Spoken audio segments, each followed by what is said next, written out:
I'm Carol Parker Duncanson, and as Blaine said, I am the leader for our nutrition and health program in New York City that works with low-income families. So we have been doing this for over 40 years, doing nutrition education in the communities in many of the low-income neighborhoods in New York City. So I am a practitioner of nutrition education, primarily community nutrition education, and I'm affiliated to the university through the cooperative extension system. So, of course, that system, as I have on the slide, we have a public mission as a part of the land-grant university system, and that is to provide education and outreach and applied research, which is what we do, touching every aspect of life in New York. So that's what applies totally for our total land-grant system. And so the research, the word research is always a part of how we state our function. And so I need to point that out because we have, of course, I have two of our prime researchers with us here on the panel. And the component of the work that I do is the outreach part, translating that research knowledge into what people can do, okay? In New York City, again, we repeat the mission statement, our mission statement in New York City, advancing New York City through research. And this is what we do. Now, I thought that as a part of my presentation, I wanted for you to kind of have a little immersion experience similar to how we do what we do in the work that we're doing, because we're teaching families about nutrition and we're talking with them, and we have a very visual, hands-on type of experience where people leave our education environment with knowledge and behavior changes that are so important relative to what they do. So I just wanted to ask you, because you're all here because there's obviously an interest in this particular topic. And if I threw a question out to you, like, for instance, if you had to come up with maybe the top 2 issues or the top 2 things that you would identify as being 2 of the major factors that are associated with this obesity epidemic that we have in this country, what would you say that they were? And I'm actually asking the question. Mm-hmm. Probably that a lot of times food that's not that nutritional is cheaper. Okay, cheap, unhealthy foods. Okay, good. Anybody else? Any other ideas? Mm-hmm. Any thoughts? I mean, mm-hmm. Yeah. Lack of exercise. Lack of exercise. Okay, that's a good one. Uh-huh. Anything else? And anybody would say, well, you know, what I know for sure, according to Oprah. Probably a lot of body images are like too thin. Okay. I think women need to have some fat. I'm a personal trainer. It's one of the things that I do. And maybe some people think I'm never going to be that skinny, so mm-hmm. whatever. So there's no balance. You need balance. Okay, they give up, you know, whatever. I'm just going to do what it is. I'm never ever going to look like a Twiggy or a Tyra or somebody of that nature. So, you know, usually when we work with low-income families and we ask that question, many of them come up with some of the things that they say, that you say. But a lot of them talk about, yes, you know, we also have too many fast food restaurants in our neighborhood. My kids are watching too much TV, and they talk about candy and soda and stress and all kinds of different things. So this is a popular way that we do to sort of engage people and have them to start thinking, because it's so important to get their idea about what they think before we start to impart our research-based knowledge. And we respect their knowledge and their experience in terms of interacting with them and, you know, motivating them to change their behavior. Now, what we do in our program in delivering nutrition and health, we deliver it in a manner that is focused on utilizing what we call indigenous frontline educators. And that's important for you to understand, because when we work in low-income families, the educators that we hire are the people from the community. We train them in some nutrition content, a significant amount of nutrition content, and then we send them back to teach their neighbors and their friends and their children. And they're the most effective means that we have found through research in terms of delivering comprehensive nutrition education with long-term behavior change. So this is our educator working. We're using our USDA-approved material, or education materials, and we're involving them in a lot of different types of activities. So this is what our personal goal is. Fun, of course, is a word that's interactive and definitely with a personal touch. So we include families, oftentimes with young children. That's our major target audience. We build in physical activity experiences for them, and food is a big piece of it, okay, in terms of what we do. Here we are, engaging in physical activity. We do a lot of work with youth in classroom settings, after school, summer youth, vacation Bible school. We do all of that kind of stuff. A lot of work with seniors and the elderly. food shelters, homeless programs, pantries and soup kitchens, a lot of that work. And a part of it also is we do group supermarket tours because we want to talk about the marketplace. When you're in the store, how are you going to be making choices? So we are oftentimes involved in doing some of those. And our participants all receive a certificate of completion after they've done our series, which actually is a requirement, certainly, if they want to work with us. So many of our recipients we hire for the, to come and become our employers. Here we are outside in the field, in farmers market, health fairs, and other kinds of things, doing a lot of this kind of work. So I wanted you to see an image of that, only because it gives you a visual perspective of the work that we do and how we're doing it. Our focus is on behavior change. The elements primarily are diet quality, food safety, feeding children, food resource management, how to stretch the food dollar, a major component of what we do.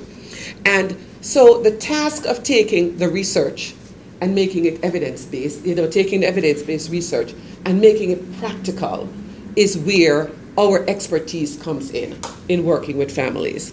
And we do this by taking the recommendations that are made and converting it into the how do I do this. And that is what we have found to be, the way that we have had the greatest impact. We use visuals and hands-on, as you could see from the picture, and we also have an evaluation component. We're a research organization. We just can't do programming and not have an evaluation component.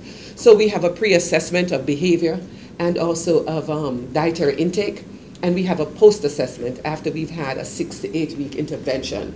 And from that data, we've been able to see the outcomes and the impacts that we've had on intake, certainly, and on behavior practices. So this is a built-in component, and it's something that I said we've been doing it for years. Our funding comes from the U.S. Department of Agriculture. So with that funding, of course, primarily through our SNAP-Ed program, many of you have heard of that before, but also our expanded food and nutrition education program, the acronym FNEP. These are the programs that our funding sources come, and a part of that funding source requires that certainly we use the USDA researched material that are developed and made available for the public as a part of our teaching resource. So I would, say that our Bible, probably, from which we get our information in terms of teaching, would be the Dietary Guidelines for Americans. And we, of course, use other materials like the Choose My Plate information, things from Team Nutrition, and other kinds of publications. Those are the materials that we use to teach. So as I was preparing for this presentation, I certainly went through reading umpteen research articles, went literature, looking at, I just came from a Society of Nutrition Education conference in Washington, D.C., so of course did a lot of that, talked to a lot of different people, and then also decided that I was going to do some on-the-ground research myself. So I was in Washington, D.C., and we were staying in the Shoreham area, which is near Adams Morgan, at a hotel there. And I decided, I just want to be a fly on the wall, just walking into they don't have bodegas or corner store in that area of Washington, D.C. So the closest place to get some beverages in a bottled setting would be the CVS. There's a big CVS on the corner. And I said, let me just go in and see what the environment is like. We were going through a heat wave. It was like 98 or, whatever, close to 100 degrees on Monday and Tuesday. So I went in and I said, well, let me take a look at the, the refrigerated beverage section. And I counted each panel. There were like 14 panels of beverages. And in that, the 14 panels of beverages, there were actually 3 with water and 8 with what we consider to be sweetened beverages, including Gatorade, vitamin water, the soda things. There were 8 of those. And I could not, the smallest size was a 20-ounce bottle. I was hoping to probably see a 10-ounce can. And then I was thinking, but wait a second, I haven't seen 10-ounce cans in these showcases in a long time. But we had 20 ounces all the way to 32 ounces. So I looked and I counted the panel, I checked, and I said, well, if I walked into the store, the first 3 panels I would see were sweetened soda beverages, okay? But then there was a panel of water. Then I walked 5 more with the increasing sizes, incrementally increasing sizes, I noticed because I had to put my glasses on to see there was a 23-ounce can, and I went to 28, and then I went to a 32-ounce Gatorade. And then there were 2 panels with water on the end. So I said, well, you know, hung around a little bit. Let me see what people are doing. Folks came in. It's nice and hot out. The bus, you know, the bus stop is right there. The metro is right there. Folks came in. They grabbed, you know, they went to the sugar thing and they grabbed, and some folks grabbed the water or whatever. And I was just thinking, because I was with Brian once a couple of days earlier, and I'm thinking, mindless. It came to my mind. I said, wait a second, mindless drinking, because I know that the people that I observed, it was about, what, 15, 20 people at the time, I don't think any of them thought about what they were doing. They just opened the glass and they reached in, took something out, and of course it was put in a bag. And the thing about it, that beverage is for one person. There was nobody buying something with getting an extra cup or thinking that they were going to get 2 straws to share it. They were going to be using it only for themselves. So I came back from New York City and I spent some time yesterday in the South Bronx. There was a big release of a Shop Healthy New York City thing in the Bronx yesterday. So I went into a Bronx bodega. I was able to find one in the area of the Bronx that I was. Went into the bodega. I did sort of the same estimation of the whatever. And I saw that the showcase panels for sweetened beverages was at least 3 or 4 times what it had for what I would consider healthier beverage choices. And for them, the healthier beverage choice would have been water. I also went into the 7-Eleven around the corner on 34th Street, and I had a wonderful surprise this morning. I walked in there, and on the 7-Eleven, you know, there were like 4 or 5 panels with sweetened beverages. At eye level, there was an 8-ounce bottle of Pepsi, a Diet Pepsi, that was in there. One shelf, okay? And there was one panel with 10-ounce sodas, but everything else was 20 ounces or more. So I said, wow. I looked at the bottle of I recognized it from the past, the new bottle of the 8-ounce Pepsi. And many of you here look quite younger than I am, but many of you might not have remembered that there was a time when women wanted to have a Coca-Cola bottle shape. It was actually what women wanted. It looked like the new 8-ounce, you know, Coca-Cola bottle. And I was having that image of that 8-ounce Coca-Cola bottle shape that we desired when I was young, to what the shape now is of, you know, of our new, you know, our 20 and larger bottles. But I found it, 8 ounces on one shelf, and I said, wow, that's a choice that people have in that particular situation if they wanted to make it. It wasn't a lot, but at least it was there, so people could actually make the choice. So the reason why I'm saying all of this is because our dietary guidelines, literally, we call it our Bible from which we get our information. They have 2 basic recommendations around, you know, 2 basic recommendations. That's the premise of the dietary guidelines. The first one is maintaining calorie balance over time to achieve and sustain healthy weight, okay? And the second one is to focus on consuming nutrient-dense foods and beverages. So how do we help our participants in the climate that we have right now to follow that particular recommendation, certainly as it relates to consuming sweetened beverages? We teach them about portions. How much? How much are they eating? We use props like this to relate to people that the social norm of sizes right now is very different from it was 30, 40 years ago. Our average plate size has moved from a 9-inch to 10 3/4 inches, sometimes 12, or it could go up to 12 or 10. I don't know if any of you have eaten at, what is the name of that Italian food restaurant? Olive Garden. You know, they serve you in a platter. So it's not even a plate anymore, it's a platter. I brought these things from home because I wanted to share with you the fact that in my home too, you know, we have an issue with portion size as much as we try to do things. And so the average cup, you know, we have people who love this cup here. Our bowls have moved now to, I measured this morning, 22-ounce bowl. Okay, this is what my children are drinking cereal out of. So their norm is not the norm of 20 and 30 years ago. When I was telling someone, I was telling you that I was looking for a teacup. Do you know, anybody remember the 8-ounce teacup that came in a saucer? If you look at, you know, silverware, I mean, the diningware right now, they don't have those sets anymore, except if you're buying this wonderful china, you know, whatever, for our wedding present or whatever. But your everyday stuff is not those. These are your everyday things. And I have this because this is the smallest drinking glass that I have at home. And this is a typical one that my children are drinking out of, everything, okay? I remember that there was a time when I grew up when our cup sizes looked more like that. But they're not that anymore. You know, it's a society that we're living in right now when a small coffee is called grande or tall, you know, whatever. So you know that we are at the point where our social norm in terms of portion size have totally shifted. So we bring these things to our participants and we show them. And we know that these are some of the things that they have at home. Some of them bring serving bowls and they say, you know, well, we're eating out of one of those things that they have in the back. That's what my kids are eating out of. So we're going to now take them from how to shift from this to making healthier choices. So we talk about portions, how to reduce intake of sweetened beverages. Don't even buy it. Do not bring it in the home. Start right there. Don't put it on the table and serve it as a meal.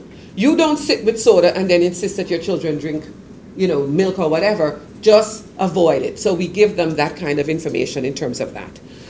Our major concern with this is because the intake of those sweetened beverages, it's displacing the healthier choices, which would be maybe 100% juice in some instances, you know, low-fat milk and dairy, and certainly the ultimate thirst quencher, which is water. So when we talk about reducing portion sizes, we include those kinds of messages. The other issue that we teach, which is just practical about what they can do within the home, is to be mindful of the environment. You know, many of our families are saying, well, you know, they don't have to tell me because I go in the neighborhood, I work in it, and I go through it. There's a Chinese food location, a store on every block. There are bodegas on every corner. When you go in, you see the options that they have in their face. It's in their face, in the present, and how that prompts their choices oftentimes. And it becomes like mindless choosing or mindless decision-making sometimes, that you're just doing things only because. You know, so we talk with them about the access. And this particular concept of environmental factors that might affect their choices, it's not an easy thing to teach because people are just not aware. Many of our families are so bogged down with other kinds of things that they're just not thinking. They know they don't have and they probably just accept it. And so this is what we're finding. And it's everywhere. It's where we live, where we work, and where we play. You know, when you go to a playground and the soda vending machine, I mean, the vending machine is some kind of sweetened beverage. Those are the things that you choose, as opposed to if you only had water.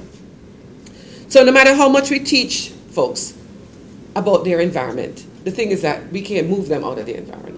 They're there. They live it. You know, so with the battle for us is giving them the nutrition behaviors and having them become aware of it and still helping them and asking them to make choices. So the changes in the environment as it relates to the marketplace is a big issue for us. And, you know, I really want to, in terms of my feelings about this particular policy change, is the fact that the responsibility to change the environment, I find, is a collective responsibility. You know, we often say it's an individual, but I think actually it's a collective responsibility. And it requires a collective response.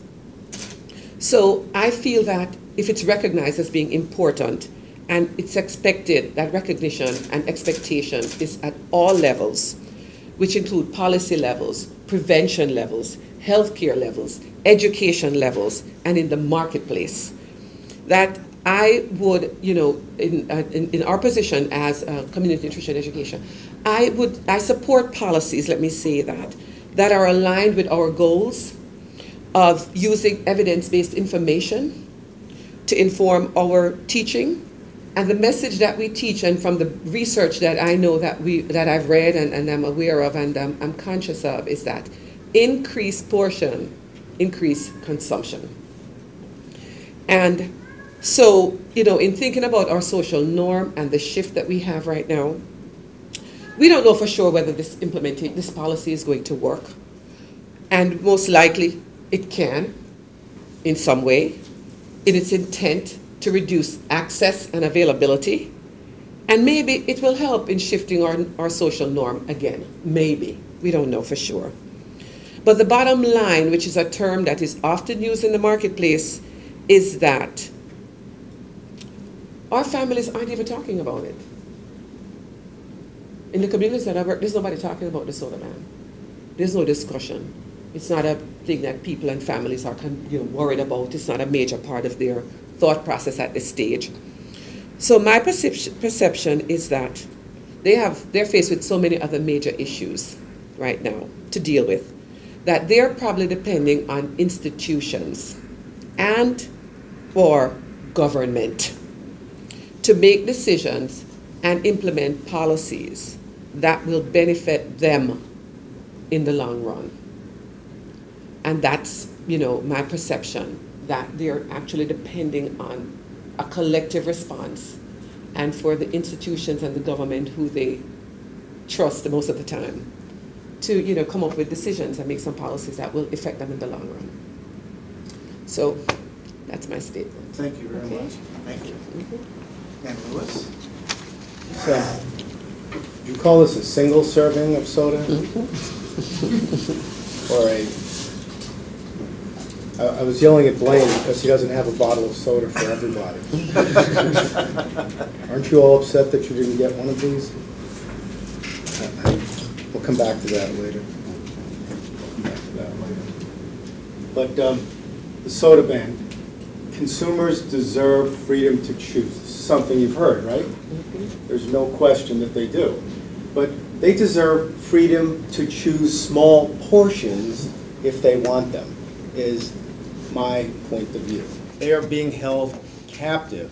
I believe that consumers are being held captive by the companies that are selling the portion sizes. They're setting portion sizes, and that it's may put consumers, particularly adolescents and teenagers, in a situation that is very unhealthy, and it's a situation that is obesogenic.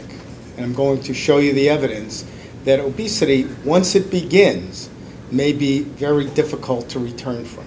So it's sort of, one of the things we've recognized is it's kind of a one-way pass, a one-way ticket on the road to bad health. And what is it with the obesity epidemic? Like, why does this keep happening, and why don't people who are obese just get with it and lose weight? Now, this is the obesity epidemic. This is from the National Health, Nutrition, and Exercise Survey, 1960-62 to 2007. Overweight, stable, obesity increasing dramatically, and extreme obesity going from 0.9% to 6%. So the biggest increase, so now 73.9%, 74% of the population, 3 out of 4 people are obese, and the increase has come in obesity, body mass index greater than 30. Overweight has been stable. That's a little bit unusual. It's not that everybody's gained a pound or two, it's at this end of the spectrum. And if we dissect it even further, if we looked at BMI greater than 30, BMI greater than 40, BMI greater than 50, we see that there's almost an acceleration in the increase in these BMI categories, so that the biggest increase is in the highest BMI range. And I would argue that that suggests that there is a physiology behind this. It's not that everybody's eating 100 more calories a day. It's that something physical is pushing people once they get to a certain threshold. They get to a certain point and they're being pushed higher and higher. This is the increase over the past 5 years. BMI greater than 30 increased 24%, greater than 40 was 52%, greater than 50 was 75%. And these are very, very worrisome trends. These are the people who cost a lot of money in the healthcare system. I'm not here to talk about that, but these are the people who cost us thousands, millions, and billions of dollars in the healthcare system in the increased risk of complications. Now let's look at football players, okay? The healthy specimens of the NFL. The past 30 years, football linemen are 68 pounds heavier. This is the mean weight of linemen on the winning team in the Super Bowl. It's from the New York Times, and then I looked at the team that won in 2011. It was the Green Bay Packers, Their offensive linemen were 316.3 pounds. Back in 1972, 248.2 pounds. Like, what is going on that keeps pushing weight higher and higher? How do you do this? And the biggest concern we have is among adolescents, teenagers, children. Right now, 34% of adolescents, that's 12 to 19-year-olds, are overweight or obese. The most prevalent cardiovascular disease risk factors are there in the overweight and obese. The rate of diabetes and prediabetes rose dramatically from 9% a few years ago, 1999 to 2000, to 23%. 49% of overweight and 61% of obese adolescents have more than one risk factor. But here's the thing I want to point out, that in June, we diagnosed 4 18 and 19-year-olds with diabetes and prediabetes. Okay, 4 in 1 month. We have never, like, we'll have one here, one there. There are months where we have none. In June, which is when we see more teenagers, because school is over, we saw 4 of them. 4 of them. And they cut across the socioeconomic path. They're all across, from high to low.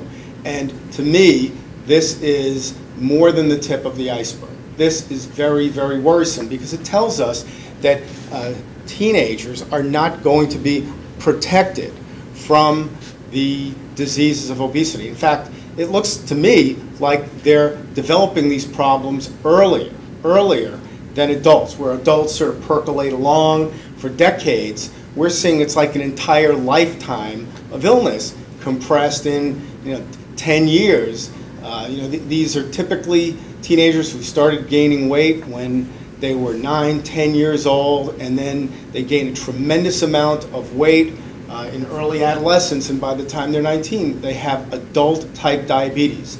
And interestingly, many of them, we see that their parents had it, developed diabetes when they were in their 40s or 50s. Their grandparents developed it in their 60s or 70s.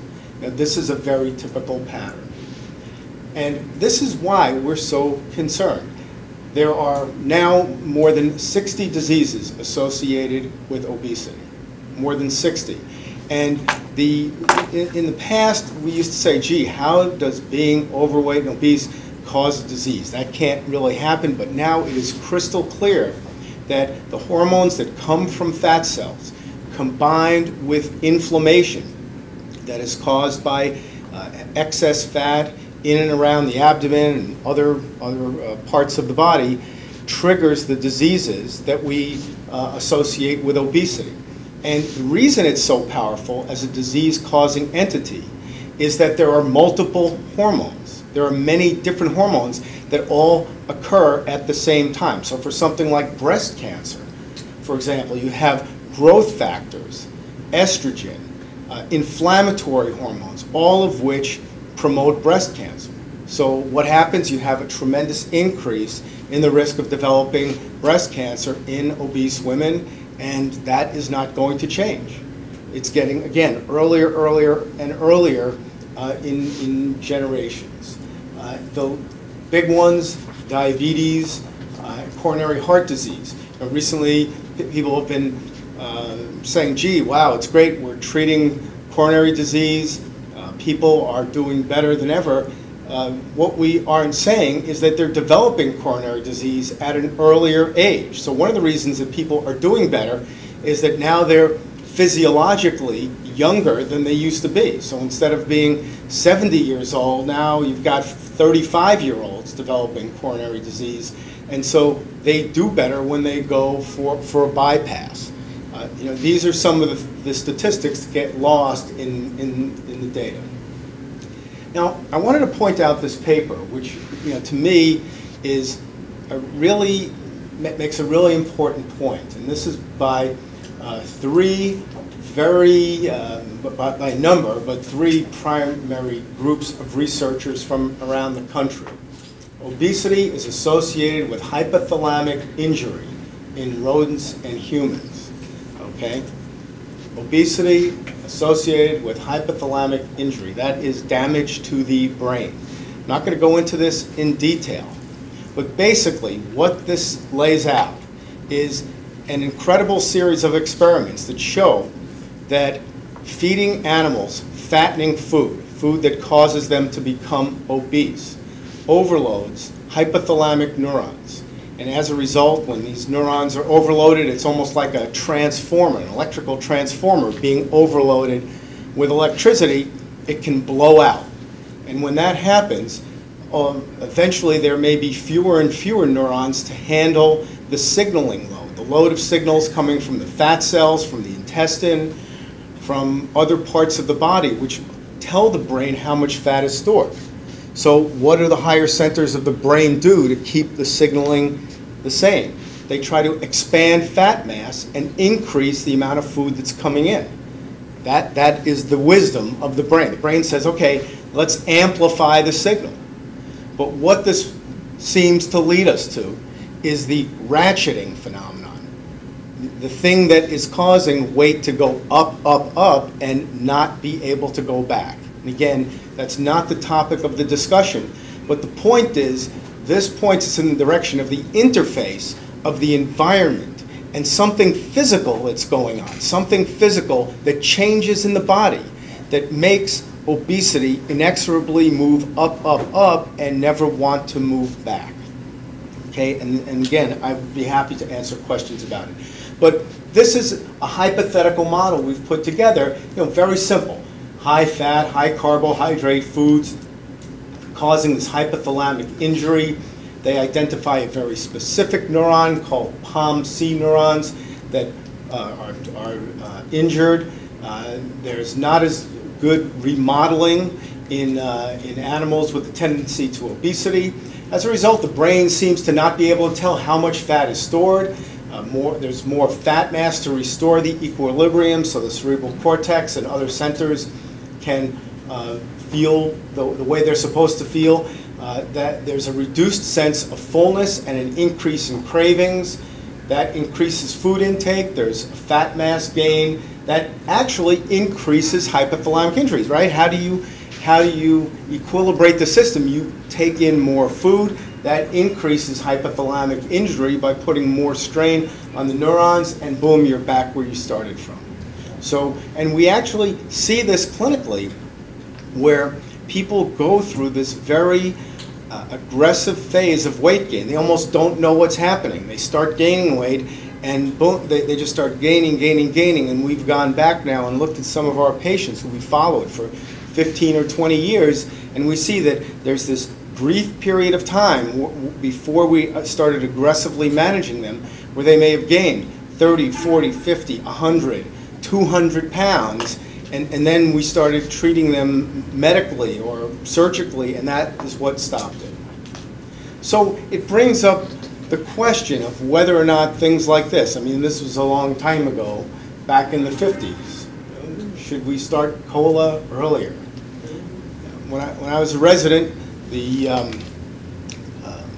hospital I worked at, there were ashtrays in the auditorium, right? The hospital was built in 1955. Doctors would always be smoking. That was normal. When I took in the 1970s, taking pathology, the lung pathologist was a smoker.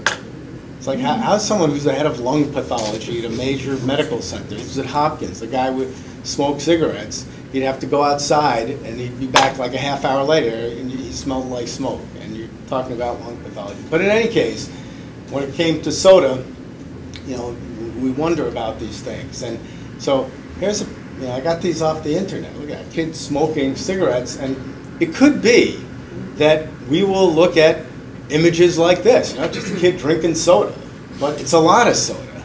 And that may turn out to be shocking, the same way that a child drinking, smoking a cigarette is sort of a shocking or startling image to us at some point in time. I wanted to show you a couple of papers that support this point of view, that maybe regulating the size of soda in an effort to allow people to choose smaller portions is a good idea.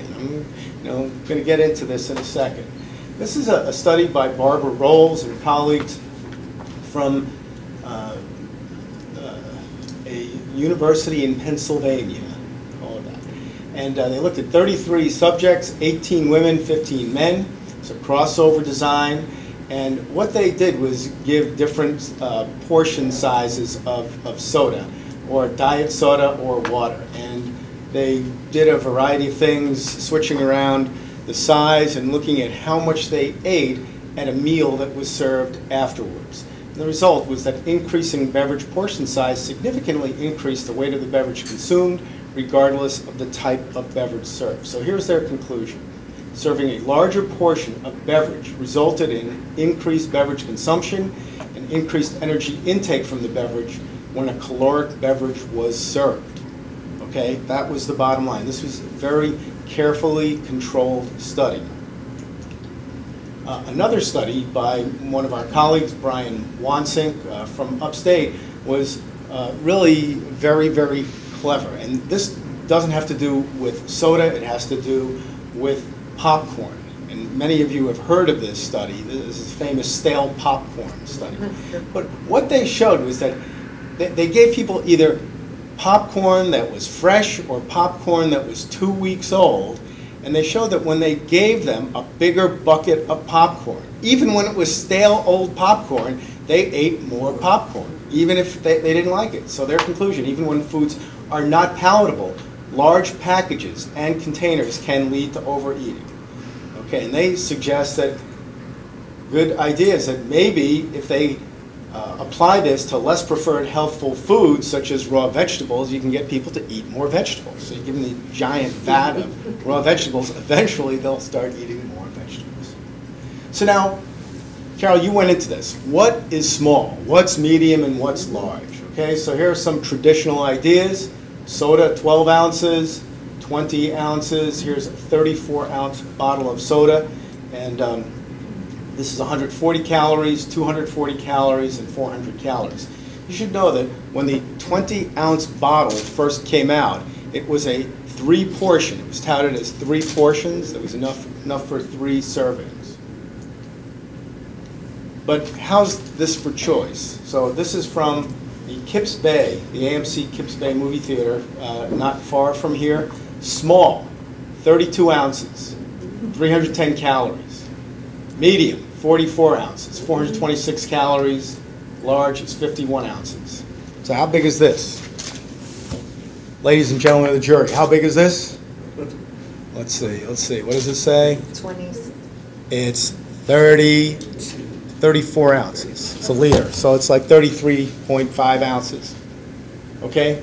That's small. So this is the size you're going to get. This is the smallest size you get when you go to certain public venues. And again, I'm not pointing this out, but if you go to any large venue, that's going to be the smallest size.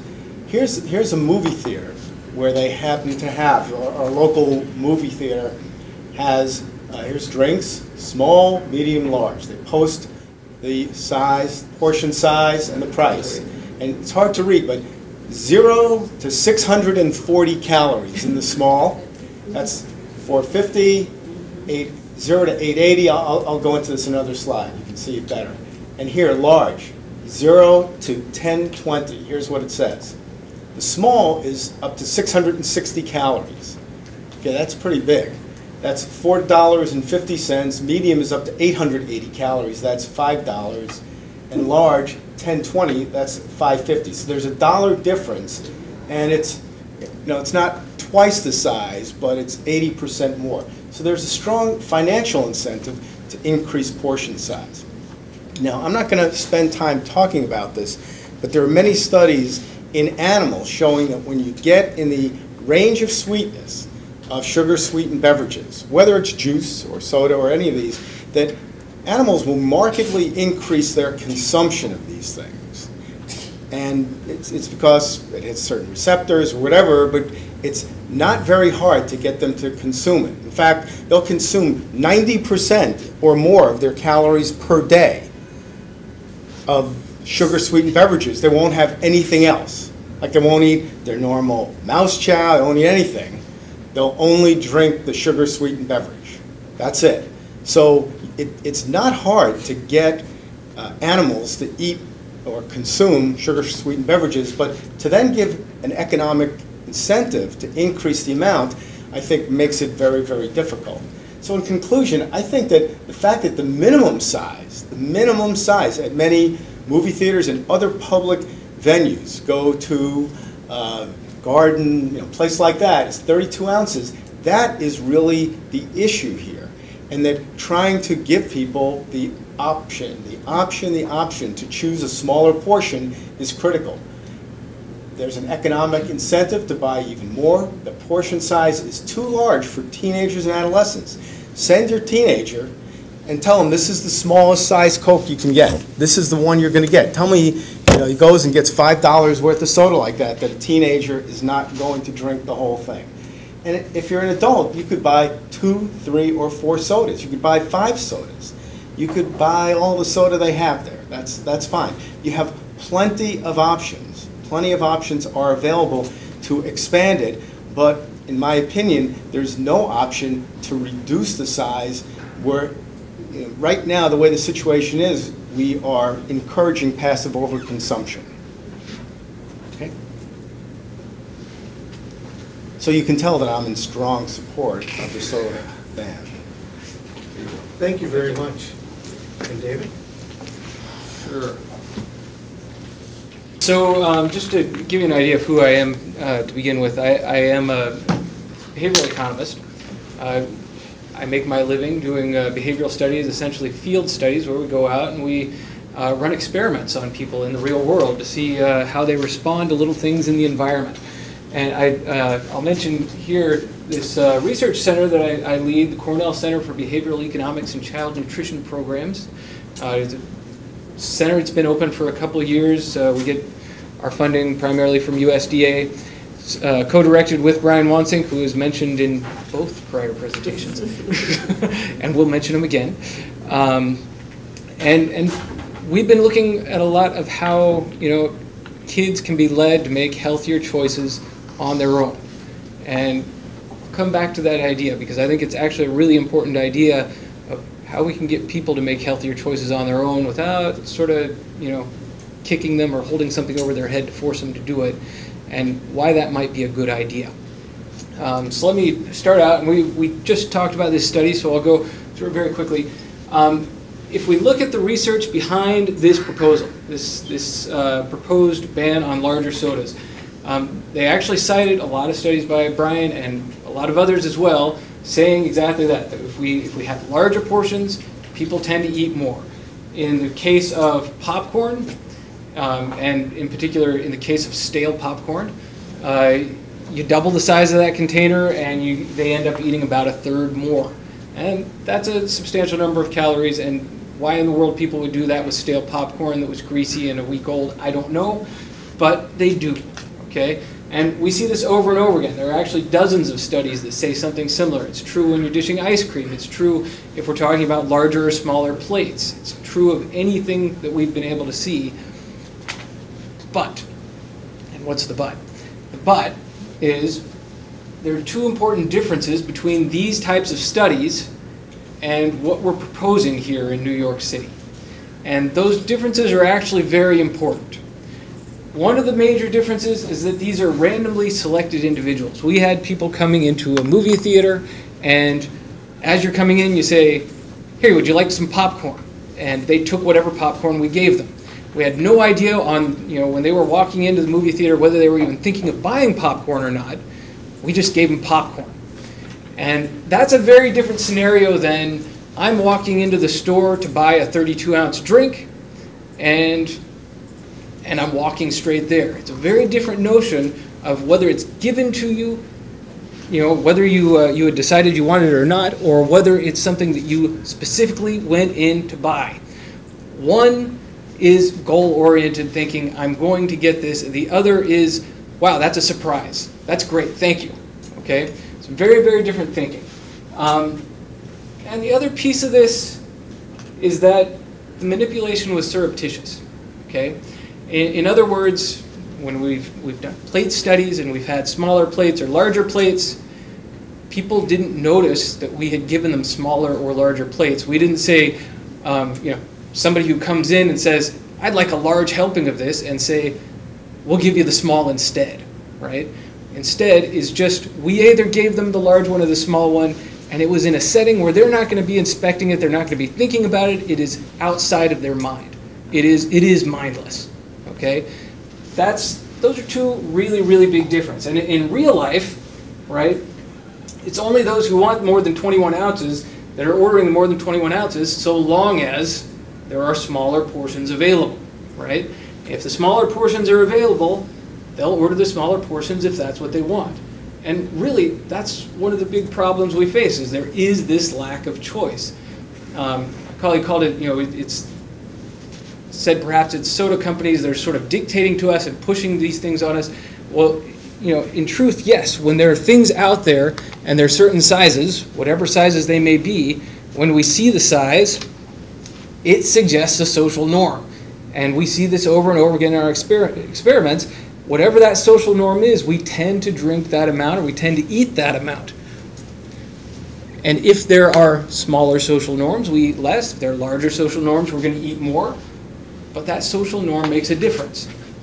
And if we had smaller sizes available, it might make a big difference in what people drink, but we don't. We have a lot of very, very large items out there. I'll come back to this in a couple of minutes. Secondly, like I said, people enter these establishments having some idea of what they want, rather than being selected randomly into it. We don't know whether it really is the case that these types of social norm effects work uniformly on those who wanted the larger size, right? That's just not what the research says. What the research says is you come in and you adjust portion size, and on average, people are consuming less if you have smaller portions. We don't know if that's the case for the people who are specifically targeting the larger sizes, and so we can't really say that, right? We've got to throw some caution out there that maybe this is not as well tested as we would like to think. Let me continue. We've actually seen a lot of policies like this that were designed to get people to eat less fail. And I want to qualify that. There are several different reasons you might implement a policy like this. And for example, let's take the calorie postings in the fast food restaurants, right? Now, some people were really in favor of this because they thought this is going to reduce how much people eat. They're going to see the massive number of calories in these foods and they're going to stop eating this stuff. And if that was the purpose of the calorie postings, it was an utter failure, because we saw study after study after study looking at this and showing that calorie postings made no difference in how much people ate. In fact, one of the only prominent studies that actually found an effect, the effect was the exact opposite, that those who are dieting tend to eat more calories when we have the calorie postings. And why does something like that happen? Well, it happens because of what economists like to talk about as endogeneity, okay? The fact that there is this selection effect going on. If I am in a fast food restaurant and I'm on a diet, well, I've decided to go off my diet already, and those calorie postings suddenly mean something very different to me than what they would mean in a normal situation, right? Now, does that mean that we should nix all calorie postings? I don't think that's quite the case, because they do provide a lot of information, and I still do think people who know how to use that information and are looking specifically for it will probably be able to use it and probably benefit from it. I do think it should be publicly available. But we've got to be realistic about what it does, okay? In the moment, when people are tempted, when they are in that environment, that information is too complicated for them. What they want is food. What they think about is how it's going to taste and how it's going to make them feel full. Those are the things that are going to happen in the moment, okay? It's exactly those people who want these larger sodas who are going to be the people who are the most resistant to this ban, okay? So so long as they've been able to buy smaller amounts, right? Those people who are buying smaller amounts aren't affected by this, and they're the people who are probably most in favor of it. And the people who desire the larger amounts, they're likely to try and work to find some way to overcome this ban. And what we call this behavior is it's reactance, okay? Psychologists talk about this as reactance. It's any sort of rebellion to a threat against freedom, okay? So, a couple of examples I'll bring up from my own research. When we've, in an experimental setting, we've manipulated prices on food to try and see how people responded. And most of the studies out there that try and look at the potential impacts of fat taxes and things like that, they use normal price variation to try and figure out exactly how people are going to respond. Well, we thought there might actually be a difference between a change in price and a change in price that I say is a fat tax designed to get you to eat healthier, right? So we ran this experiment. We tried to figure out if we just change price, how do people respond? And if we change the price by the same amount and we say, here's a fat tax, what happens? Well, as you might expect, prices go up, people eat less of something or they buy less of something. But if you call it a fat tax, they don't reduce their consumption by nearly the same amount they would if you just raise prices on them, right? They're trying to fight against it. The fact that you're taxing me, that you're taking away my freedom, means I'm going to push back and I'm going to eat more of this, right? So to a certain extent, anytime we're going to throw out some sort of policy that works to restrict freedom, the individuals are going to put up some resistance that's going to erode its effectiveness to some extent. Now that doesn't mean that it's going to be completely ineffective. It doesn't mean that, people who like to drink huge sodas are now going to drink more of those huge sodas than they did before. We've just got to be realistic that this is going to erode some of the effectiveness of a policy like this. One very useful example of reactance that I like to use very often comes from one of the schools where we were doing some research. It's a very, very simple example. In this school, in order to meet the nutrition guidelines for school lunches, this school did not allow students to take any more than 1 packet of ketchup with their lunch.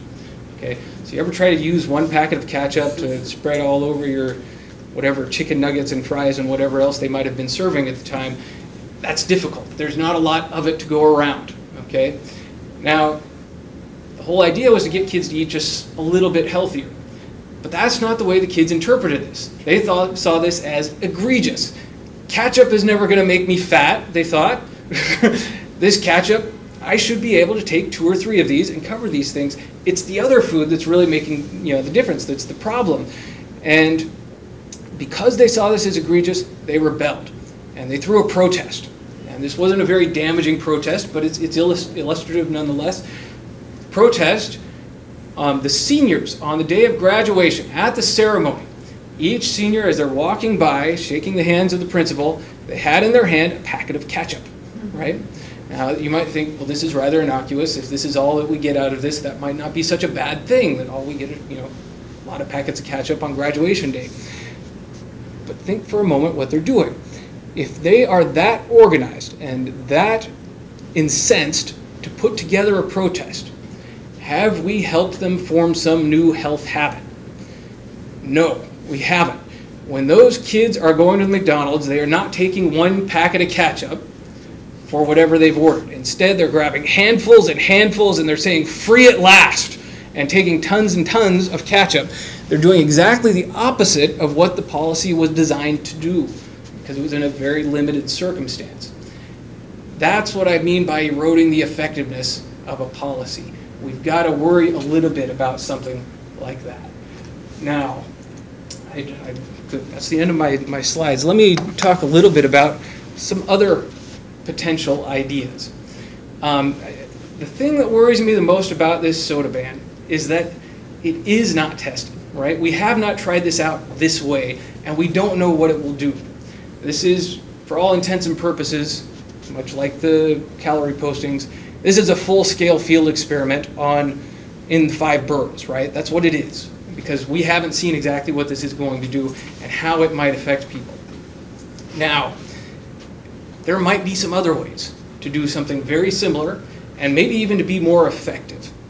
Now, I've pointed out a lot of the problem is the small end, right? We don't have that small amount available. And because we don't have that small amount available, We don't have the smaller serving sizes available.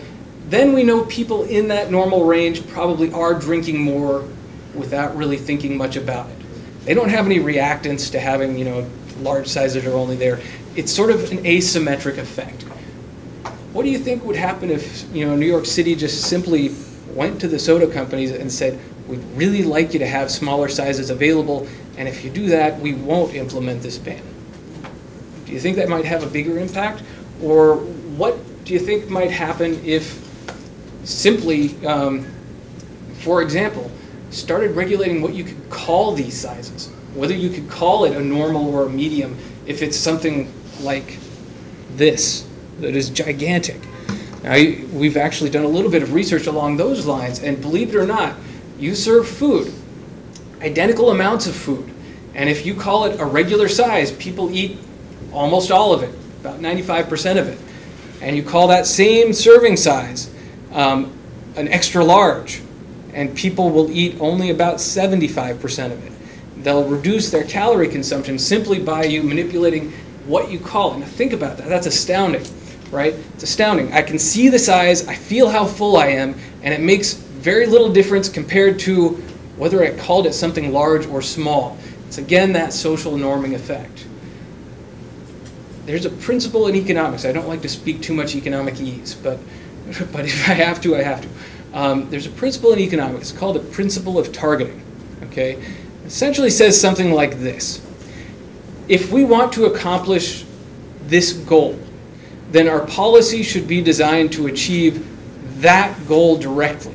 And why do we do that? Well, this all comes out of welfare economics. It makes it so it's the least cost and least drag on everybody involved in that system. So if we want to reduce the number of calories people are consuming, we should be throwing a policy out there that's directed at reducing those calories, not just chopping it off at 21 ounces for people and larger for people.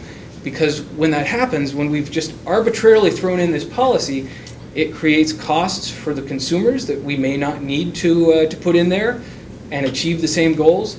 It creates cost also for the producers and the retailers that they may not otherwise be able to, they may otherwise be able to find more flexible ways to obtain the same thing. I mean, when it comes down to it, the soda companies, they're selling bottles of liquid, and they care not whether there's sugar in it. In fact, they love selling bottled water. It's very low cost to produce, and they get the same amount of money out of it, right? There are a whole bunch of alternatives that they could employ that might be able to preserve their standing and preserve the consumer choices and still achieve the goal that the mayor wants to obtain. And I would think there could be some flexible ways to try and do that. Now, beyond that, I would love to see them actually do and maybe even fund some research about what their policies are going to do so that we know ahead of time, so it's not this full-scale experiment. Because while we've seen some that have had the intended consequence, we've also seen a lot that have had completely unintended consequences. For example, what happened in the LA school district when they got rid of all of the less healthy food in the LA school district. Participation in the school lunch program took a nosedive. And if they're not buying the school lunch, they're probably buying something else, and it's probably less healthy. We've got to worry about this. It's got to be something more than just, I think this will do the right thing, so let's put it out there. I really would urge caution in that respect, and I'll quit there. Thank you very much, David. If all three panelists would join us, I'm going to put the microphone in the middle and open it up for some questions. The question is for you, Dr. Judge. You talked about reactants. One of the victories that Mayor Bloomberg likes to throw out in this discussion is the smoking ban, and there is a lot of evidence that smoking in New York has gone down. I know that drinking soda is not the same as smoking, but was there reactants there? There was reactants there, and it did, I would think that it made the policy less effective than, if you could have accomplished something in a different way, that, similar. The thing is reactants is just another cost you have to consider, right?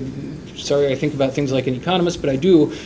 This is a cost that we have to consider in putting in a policy like this and determine whether there aren't other policies that can achieve the same thing without creating the same drag, right?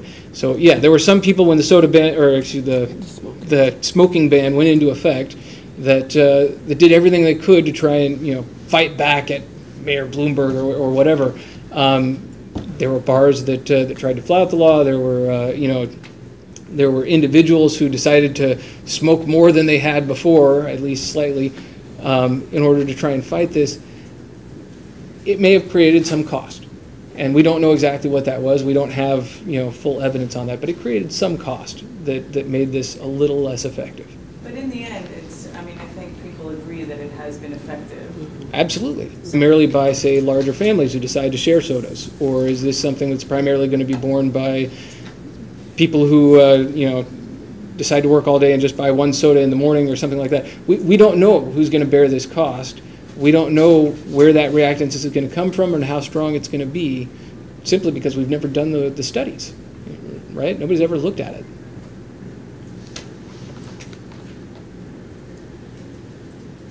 Any other questions? Oh, sure. Why not? Nobody else is gonna.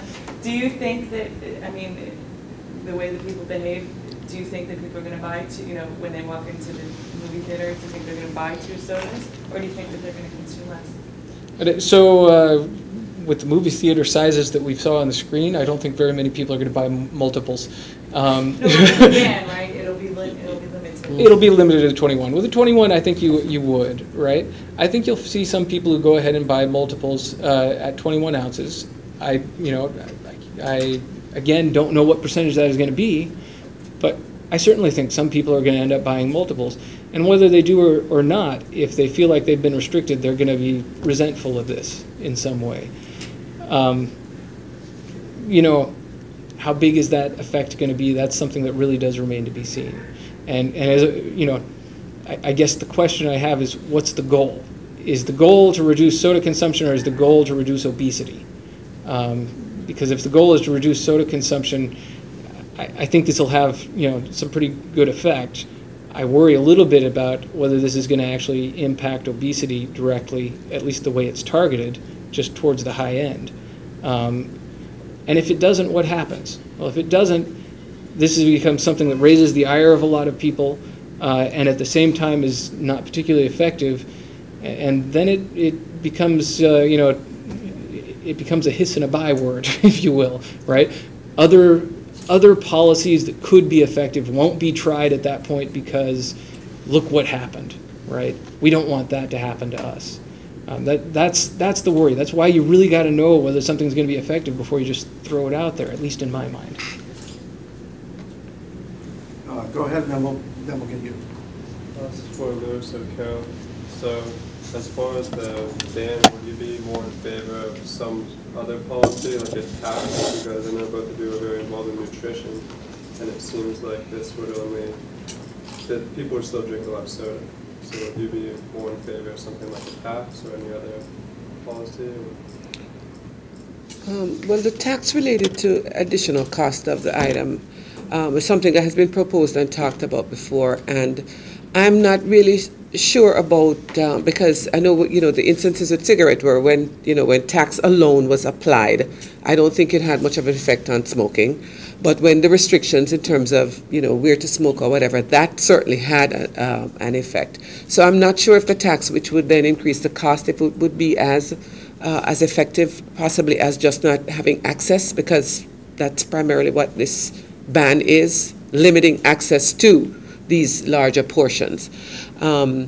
So the tax piece, I'm not as confident about whether that would be as effective. I don't have much to add to that. Mm-hmm. Yeah, I had a question about the brain effects of obesity. Is that related at all to, or does it cause, because I understand that overeating can affect the same pleasure centers as other addictive drugs. So is this related to that, where there's like death of cells that people don't get as much pleasure, or is it? Right. What I was talking about is not exactly what you're referring to, but there probably is some correlation. So you're talking about something that's slightly different, but all the evidence is that these things are sort of overlapping, and they all are going in the same direction, which is that by consuming food and larger portions of food, the systems fatigue, if you will, and want more food.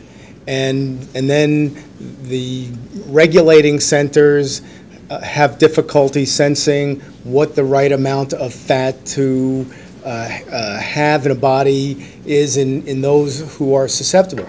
I mean, interestingly, it looks like in animal studies, there are animals who maintain a normal body weight. And no matter how much fattening food you give them, you can find animals who maintain a normal body weight. Those animals seem, even though those areas of the hypothalamus are injured, they get repaired. And so there's a lot of work going on now trying to figure out how do you repair these centers. But would that be good? Does that overcome the effect of eating quote-unquote fattening foods? Those are very complex issues that are going to take years to sort out. So the animals that would prefer to drink sugar-sweetened beverage, and so they stop eating their solid food, but do they not gain weight? Those animals do gain weight. They gain a significant amount of weight. Because I remember a while ago, people, in studying obese rats, it's one thing to study a genetically obese rat, and they're trying to get normal rats to gain weight, and they just found, giving them Oreo cookies and Fritos didn't work. You can give a number of different things to animals, and they'll gain weight.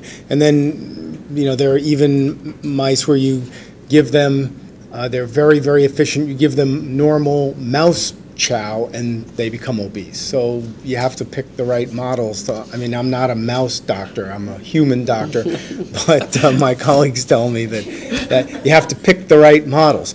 But generally, there are models where you can give fattening foods, so saturated fats, you can give sugars, and you see the same pattern of obesity, and they're remarkably similar to what goes on in humans. So do you think that limiting consumption of soda will help obesity? Do I think it's not a treatment for obesity, and this is where there's been a tremendous amount of confusion in policy. So saying that, okay, we removed soda from schools and yet children didn't lose weight, that to me is not, that's ominous. Like if I were a soda company, I would be worried by that, because that says, uh-oh, we did something that is not turning around, and that is not a good sign. That supports this trend. So that's a prevention of further weight gain and preventing other children from not gaining weight. That's not treatment of obesity. But it's a step in the direction towards Yes. the overall epidemic. But I just want it to be clear, because I've seen a number of things quoted in the media saying that, things like this will not work, because when you take sugar-sweetened beverages out of an environment, we don't see weight loss. I would not expect that to happen. Has the obesity epidemic leveled off? I thought I saw recently some statistics talking about that. For a given year, maybe it will, and we don't expect it to go up to 100% of the population. There's always going to be part of the population that's resistant. So I wouldn't expect it to just keep going up and up and up until every single person is. Although some people have predicted that that'll happen in within 100 years, everybody will. I don't think that's going to happen. But has it leveled off actually? For a short period of time, it did, but then the most recent statistics show that it took another increase. So it depends on the year.